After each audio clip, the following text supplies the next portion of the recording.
Allez, bonjour à tous. Donc dans cette vidéo, je vais vous faire une petite synthèse des éléments principaux du chapitre qui s'appelle Comment un marché concurrentiel fonctionne-t-il?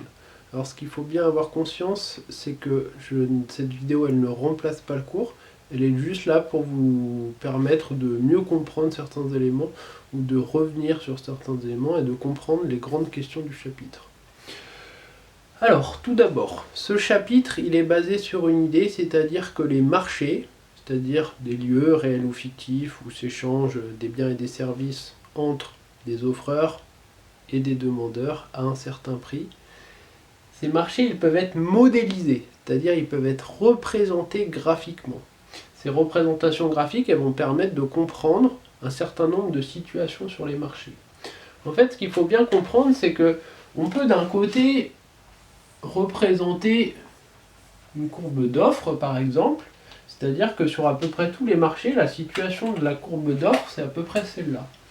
Donc là, c'est ce qu'on appelle une situation, on pourrait faire ce qu'on appelle des déplacements sur la courbe, c'est-à-dire que on peut regarder deux niveaux de prix, on va appeler P1 et P2, et ça correspond à des quantités différentes, c'est-à-dire qu'on va observer un premier élément, on se déplace sur la courbe, c'est-à-dire que l'offre évolue en fonction du prix. Si le prix est faible, les quantités offertes sont faibles. A l'inverse, si le prix est fort, les quantités offertes sont élevées. Si vous avez un doute, vous repensez au marché du babysitting. Pour un prix de 4 €, personne dans la classe était prêt à travailler. Vous étiez alors des offreurs. Pour un prix de 18 €, tout le monde était prêt à travailler. Donc ça, c'est un premier élément. D'un autre côté, on a ce qu'on appelle la demande. Et la demande, c'est une fonction qui est inverse à celle de l'offre. Et on peut regarder aussi des déplacements sur la courbe. On peut regarder deux niveaux de prix, P1, Q1, P2 et Q2. C'est-à-dire que pour un niveau de prix faible, la demande est importante. Pour un niveau de prix fort, la demande est faible. Si vous avez un doute, vous repensez au marché du kebab que vous fréquentez parfois. Si le kebab est à un prix faible, vous allez être plus nombreux à vouloir en consommer et vous allez en consommer davantage. Si par contre le kebab est à un prix élevé, vous allez être beaucoup moins nombreux à en consommer, donc la quantité demandée va diminuer. Donc ça, c'est ce qu'on observe. En fait, ce qu'on observe, c'est que sur un marché, les courbes d'offre et de demande, enfin sur un marché, donc la demande va rencontrer l'offre. Donc c'est-à-dire que ces deux courbes, je vais les représenter dans un même repère graphique. Et donc, ces éléments, ça va nous permettre de définir deux choses. La rencontre de l'offre et de la demande sur un marché va permettre de définir ce qu'on appelle le prix d'équilibre, c'est-à-dire le prix auquel vont se faire les transactions sur ce marché.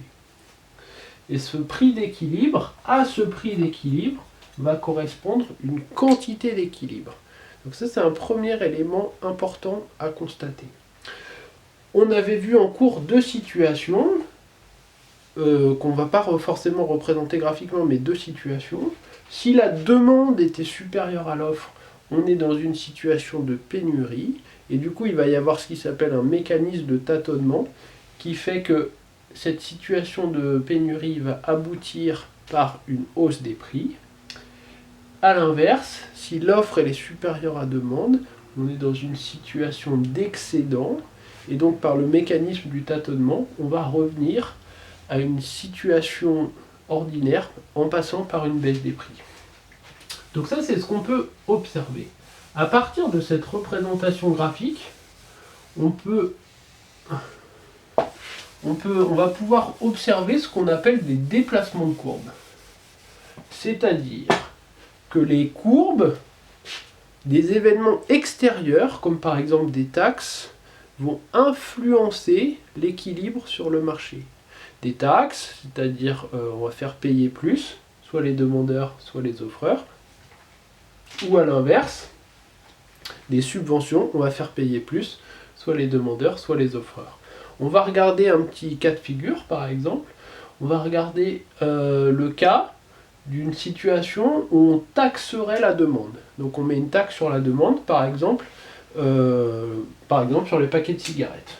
Je vais appeler demande 1 la situation avant la taxe.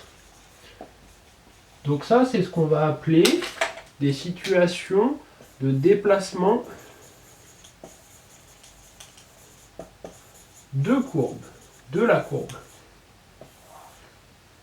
Alors, qu'est-ce qui va se passer si on met en place une taxe?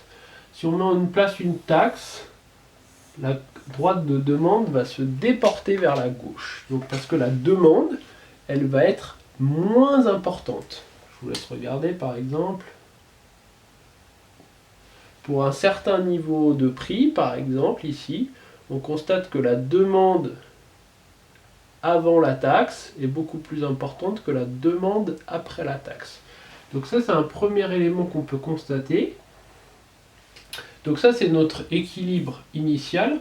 Je vais l'appeler P étoile 1, Q étoile 1. Donc à cet équilibre initial, après la taxe, demande donc, après la taxe,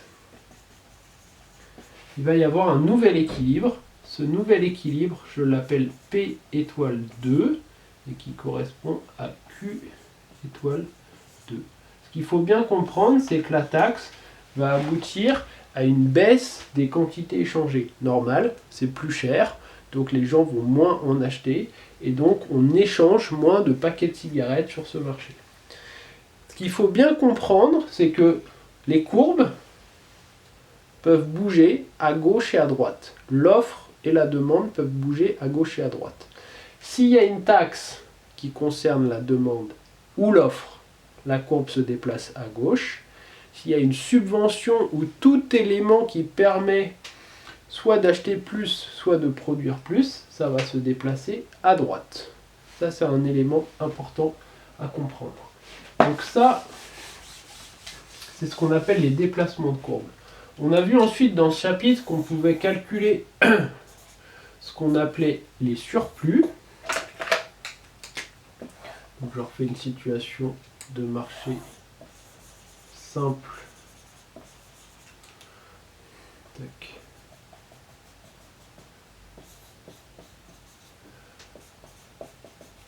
Situation avec la courbe d'offre et la courbe de demande. Donc on avait vu ensuite qu'on pouvait calculer le surplus sur un marché. Ce surplus, il se calculait si on regarde du côté de l'offre. La différence entre le prix minimum auquel on était prêt à vendre et le prix d'équilibre sur le marché. Donc en fait, on voit que si on colore ce qu'on appelle le surplus du producteur ou surplus des offreurs, ça va correspondre à tout ça. C'est-à-dire toute la zone qui correspond aux offreurs entre le prix auquel ils étaient prêts à vendre et le prix auquel ils ont vendu. Si on prend, je sais pas, par exemple ici, on peut imaginer qu'il y a un offreur, et bien cet offreur, il va faire un surplus énorme. Lui, il était prêt à vendre à un prix très faible, et en fait, le prix d'équilibre sur le marché est finalement assez élevé. Donc son surplus à lui va être très important. Donc ça, c'est ce qu'on appelle le surplus du producteur. Et on peut représenter aussi ce qu'on appelle le surplus du consommateur. La différence entre le prix auquel le consommateur était prêt à acheter un produit et le prix auquel il a finalement acheté. C'est-à-dire par exemple ici, on peut représenter un consommateur qui était prêt à payer très cher pour ce produit et en fait il l'a acheté à ce prix-là. Donc en l'occurrence, son surplus à lui, il est très fort. Donc là en bleu, j'ai représenté toute la partie qu'on appelle du surplus du consommateur. Donc ça, c'est ce qu'on peut observer. On avait vu ensuite que le surplus, il est maximal s'il n'y a aucune intervention sur le marché. A l'inverse, si l'État intervient sur le marché, par exemple en mettant en place des quotas, là, dans ce cas-là, le surplus va diminuer et il va y avoir ce qu'on appelle une perte sèche. Donc ça, c'est un élément important. Et ensuite, la dernière grande question qu'on s'était posée dans ce chapitre, c'était qu'on s'intéresse principalement aux offreurs. Comment est-ce qu'un offreur il va réfléchir pour maximiser son profit? Donc, comment maximiser son profit? Comment maximiser son profit quand on est une entreprise? Ce qu'il faut bien comprendre, c'est qu'en termes économiques, on se rend compte que l'entreprise n'a pas intérêt à produire toujours plus, toujours plus, toujours plus. L'entreprise, elle a atteint des niveaux de profit à certains moments où si elle se met à produire plus, elle va avoir moins de profit. Donc en fait, on peut le déterminer de deux façons, par calcul ou graphiquement. On va se rendre compte que pour le profit max, je le mets entre les deux parce que ça va concerner les deux, le profit max, c'est quand le prix quand le prix de vente, quand le prix du produit est égal au coût marginal. Je vous rappelle ce qu'on appelle le coût marginal. Le coût marginal, c'est le coût de la dernière unité produite. Par exemple, vous produisez 199 t-shirts. Le coût marginal, c'est combien vous a coûté la production du 199e t-shirt. Donc, le profit maximal quand le prix du produit est égal au coût marginal. Si par exemple, vous vendez vos t-shirts, c'est l'exemple qu'on avait vu, 4 € le t-shirt, ça c'est le prix de vente. Vous, votre profit max, ça sera quand votre coût marginal, au niveau de la production, atteindra 4 €. Là, votre profit est le plus élevé possible. Si vous produisez une unité de plus, ça ne veut pas dire que vous allez perdre de l'argent, ça veut dire que votre profit va être moins élevé. Et du coup, ça peut se déterminer graphiquement, puisqu'en fait, graphiquement, on avait vu des courbes de coût marginal. Coût marginal, on le représente globalement comme ça, donc là, et du coup, on avait vu que graphiquement, on pouvait déterminer en s'appuyant sur cette formule, c'est-à-dire que si on regardait pour un prix de 4 € par exemple, et ben du coup on allait voir pour ce prix de 4 € quelle était la quantité qui maximisait. Et dans l'exemple qu'on avait vu, pour 4 € la quantité qui maximisait le profit, c'était 500.